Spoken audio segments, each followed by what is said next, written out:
દ્વિતીય સત્ર માટેનું હિન્દી નવનીત કક્ષા 6નું આપણે આ देखीશું અને તેમાં આજે આપણે देखीશું प्रकरण 5 जय विज्ञान की। तेमा आज આપણે देखिए जो स्वाध्याय प्रश्नोत्तरी। तो અહીં देखो कि कंप्यूटर और इंटरनेट से हमें क्या लाभ हुए हैं। तो कि कंप्यूटर से बड़ी गणना भी पलक झपकते ही हो जाती है। पलक झपकते मतलब कि તમે સેકન્ડોમાં તેની ગણતરી કરી લો છો, હે ને, કે તમે પલક મીન્સ આંખની પલક આવે, પલકારો વાગે તેટલામાં તો ગણતરી થઈ જાય, ભલે મોટી મોટી ગણતરી હોય। बटन दबाते ही बैंक में आपका पूरा खाता सामने आ जाता है कि बैंक में आपणो शू एकाउंट है, बराबर, કેટલા રૂપિયા છે આપણા ખાતામાં તે બધું આપણા સામે જ આવી જાય છે।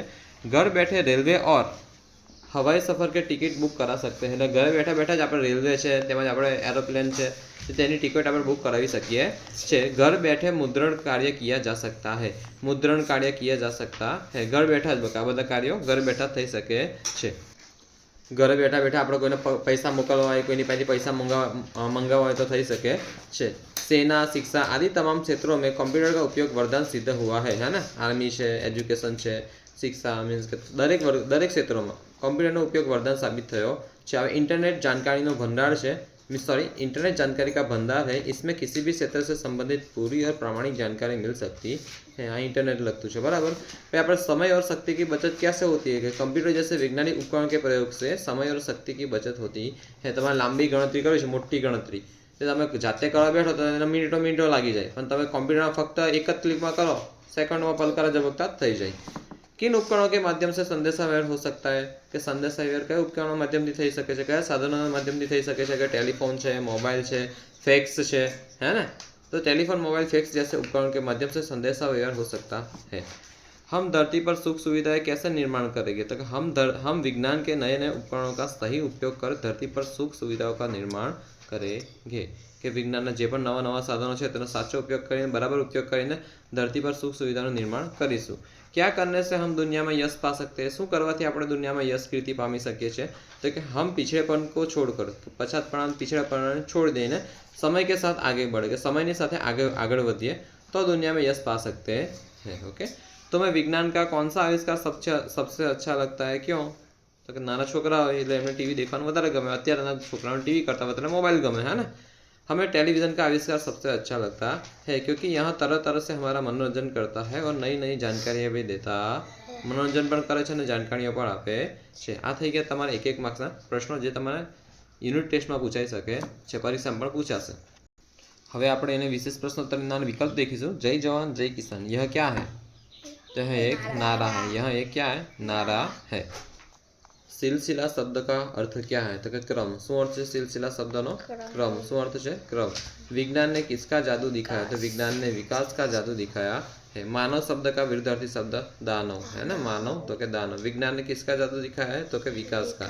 मानव शब्द का विरुद्धार्थी शब्द दानव। ओके, हवे कोष्टक में तो के खाली जग्या, हवे खाली जग्या देखवानी छे आगळ के खाली जगह देखो आगे। तो के खाली जगह का शुरू सिलसिला, तो के सुविधा का शुरू सिलसिला। नए नए उपकरण बनाए, मोबाइल पर बातें करिए। कंप्यूटर की क्या आ गई तो के क्रांति आ गई। बच्चे नई सदी, खाली जगह के बोले, बच्चे नई सदी के बोले। ओके, हवे आपणे देखीशुं आगळ छठो पाठ न्याय। छठो पाठ न्याय, तेमां आज आपणे देखीए अली ख्वाजा ने मोहरे तेल में क्यों छुपाई होगी। तो कि तेल के रंग के कारण मोहरे दिखाई न पड़े, इसलिए अली ख्वाजा ने मोहरे तेल में छुपाई होगी, बराबर है। मित्र के साथ हमें कैसा व्यवहार करना चाहिए। तो कि मित्र के साथ सच्चाई और ईमानदारी से भरा व्यवहार करना चाहिए, कि तेमें सच्चाई हो, ईमानदारी हो। मित्र के साथ हमें कभी छल कपट और विश्वासघात नहीं करना चाहिए, बराबर। हमें आ ध्यान आपो। हमें देखिए आगे कि वाजिद और हसन, वाजिद और हसन की जगह आप होते तो क्या करते। तो कि वाजिद और हसन की जगह वाजिद की जगह मैं होता तो अपने मित्र के साथ विश्वासघात न करता। अगर मैं हसन की जगह होता तो मैं भी उसी की तरफ की पूरी छानबीन करता और युक्ति से अली ख्वाजा को न्याय दिलाता, बराबर ने। ओके, ते जो वाजिद जगह में होत तो शू करतो कि पोताना मित्र साथे विश्वासघात ना करतो।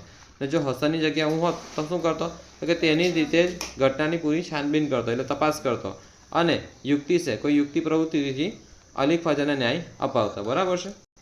हवे आपणे देखीशुं विशेष प्रश्नोत्तरी प्रकरण 6 न्यायनी। तेमां देखिए इराक की राजधानी का नाम बताया। तो इराक की राजधानी का नाम है बगदाद। जेनु बात करो भारतनी राजधानी नाम दिल्ली, सरस। गुजरातना पाटनगरનું नाम गांधीनगर। चलो, पुराने समय में जहाँ सामान रखा जाता था उसको क्या कहते थे? तहखाना। क्या कहते थे? तहखाना। किसी चीज को ढककर उसको मुहर बंद करना તેને શું કહેવાય? સીલ કરવું। શું કહેવાય? સીલ કરવું। पैगंबर का उत्तराधिकारी तो कौन था? खलीफा। कौन था? खलीफा था। पैगंबरना उत्तराधिकारी कौन હતું? खलीफा। इनमें से किस शब्द का अर्थ कहानी होता है? तो किस्सा। कहानी અને કિસ્સાનો અર્થ સેમ સેમ છે, બરાબર। હવે ખાલી જગ્યા દેખીશું આગળ तो कि अली ख्वाजा ने मक्का खाली जगह की यात्रा का निश्चय किया था। मक्का शरीफ की यात्रा का निश्चय किया। एक दिन वाजिद के घर की दावत थी। ओके, दावत थी, बराबर ना? दावत हो ना, जमवाड़ा ने બધું। चलो, उसने उन मोहरों को अपनी खाली जगह में छिपा कर, तो तिजोरी में छिपा कर रख दिया। एक सप्ताह बाद का समय खाली जगह के लिए दिया गया, तो कि सुनवाई के लिए दिया गया। खलीफा को न्याय के लिए खाली जगह मिल गया, तो खलीफा को न्याय के लिए सबूत प्रूफ मिली गई, बराबर है। सभी लोगों ने हसन की खाली जगह और न्याय की प्रशंसा की। हसन की सूझबूझ और न्याय की प्रशंसा की। ओके, मीन्स के हसन ने जे पण सूझबूझ वापरी અને ન્યાયની પ્રશંસા કરી। હવે આપણે પત્ર લેખન देखीશું। प्रश्न 3 કમાં છે કે आपने किए हुए प्रवास का वर्णन करते हुए मित्र को पत्र लिखिए। तो कि प्रवासનું વર્ણન કરો। જો પહેલા તમારે અહીં શું કરવાનું? એડ્રેસ લખી દેવાનું। અહીંથી અહીં લખીને એડ્રેસ લખીને એડ્રેસ અહીં પૂરું થાય તો પછી આ કરવાનું, લાઈન કરવાનું ભૂલાય નહીં, બરાબર। અને આનું હિન્દીનું પૂરું મીડિયમ કહેવાય। ગુજરાતીમાં ટપું કરો તો એને હિન્દીમાં લાઈન કરાય। પછી તારીખ લખવાની, પછી તમારા મિત્રને લખતા હોય તો લખજો, પ્રિય મિત્ર જે પણ હોય નામ લખવાનું, પછી નમસ્કાર કરવાનો પહેલાં, પછી લખવાનું, બરાબર। કે કાલે જ મારે હિન્દીમાં તમે સિમ્પલ ભાષામાં લખવાનું છે। ગુજરાતીમાં કેમનો પત્ર લખો તો એના હિન્દીમાં લખો। જેમ કે અહીં આગળ આ લખ્યો છે નવનીતમાં કે કલ ही मुझे तुम्हारा पत्र मिला, तुम्हारी दीदी की सगाई की खबर पढ़कर बहुत खुशी हुई। કે આનંદ થયો મને તારા બહેનના જે પણ આપણી સગાઈ હતી તેનું સગાઈ છે તેની ખબર સાંભળીને। पिछले रविवार को हम कुछ मित्रों ने एक प्रवास का आयोजन किया था ने सुबह 9 बजे हम सब मित्र गेटवे ऑफ इंडिया पहुंच गए। क्या આવ્યું? गेटवे ऑफ इंडिया दिल्ली આવ્યું, बराबर है। वहाँ एक मोटर बोट में बैठकर हम एलिफेंटा के लिए चल दिए, है ना। मोटर बोट में बैठा ने પછી एलिफेंटा માટે ચાલી નીકળ્યા ને ठंडी ठंडी हवा की लहरों ने हमारे तन मन को पुलकित कर दिया। पुलकित એટલે આનંદિત કરી દીધું। શું કરી દીધું? આનંદિત। लगभग 1 घंटे की जल यात्रा के बाद हम एलिफेंटा पहुंच गए। 1 કલાકની પાણીની સવારી બાદ क्या पहुंचा? एलिफेंटा। एलिफेंटा का वास्तविक नाम धारापुरी है। शू है? धारापुरी। शू है वास्तविक नाम? धारापुरी। हमने वहाँ की प्राचीन गुफाएं देखी। शू? गुफाओं देखी અને કઈ ગુફામાં बुद्ध की प्रतिमा है। बुद्धની મૂર્તિઓ હતી ઘણી ગુફાઓમાં, બરાબર। एक गुफा में ब्रह्मा विष्णु और महेश की त्रिमूर्ति है। કોની કોની? કયા કયા ભગવાનની? ब्रह्मा विष्णु અને महेश। उसने हम सबका मन मोह लिया કે સરસ મૂર્તિ હશે, બરાબર। હવે हमने वहाँ के एक होटल में ખાવાનું ખાધું એમને ને कुछ समय हमने विश्राम करने और खेलने में बिताया। आराम અને રમવામાં बिताવ્યો કેટલોક સમય। અને शाम को 5 बजे हम मुंबई लौट आए। पाछा मुंबई फरी गया ना। हमारे यहाँ 1 दिवसीय पर्यटन बहुत ही मज़ेदार रहा। उसकी याद आज भी हमारे मन को प्रसन्न कर देती है। એટલે તમે જો કંઈ સારાને લગતો મેસેજ કરતા હોય તો ખુશી ઝલકાવી જોઈએ તમારા નિબંધમાં। કોઈ ખોટું હોય કે ખરાબ થઈ ગયું હોય, કંઈ કમ્પ્લેન ફરિયાદ કરતા હોય તો ફરિયાદ ઝલકાવી જોઈએ, કંઈ ખોટું ઝલકાવવું જોઈએ। અહીં આપણે પ્રવાસ એન્જોયમેન્ટ છે એટલે સારા અહીં છે કે બહુ આનંદ આપે છે, મનને પ્રસન્ન કરે છે, મજેદાર રહા વગેરે વગેરે શબ્દો આવવા જોઈએ। પછી હવે એવું પણ કહેશ કે હવે એના મિત્રો છે પણ તેના માતા પિતાને ઓળખતો હશે। તેના માતા પિતા માટે કહે છે કે अपने माता पिता से मेरा प्रणाम कहना ने शीला दीदी को बधाई તેમના સગાઈ માટે, બરાબર। તમારા મિત્ર જે પણ હોય તમે પોતાનું નામ લખશો તો સરસ રહેશે। નહીં પણ તમે પોતાના કોઈ મિત્રનું નામ લખવાનું, તમને પરીક્ષામાં કોઈ મિત્રનું નામ ના આપ્યું તો તમે જાતે પોતાના મિત્રને પત્ર લખી શકો છો। ઓકે।